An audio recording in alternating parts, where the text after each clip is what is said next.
WXJ94 in Lewis, Delaware. Special film receivers are automatically activated to warn of impending hazard.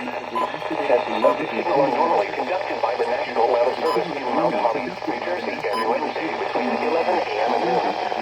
If there is a threat of severe weather during the normal test time, the test will be postponed to the next good weather day. Reception of this broadcast, and especially the warning alarm tone, will vary at any given location.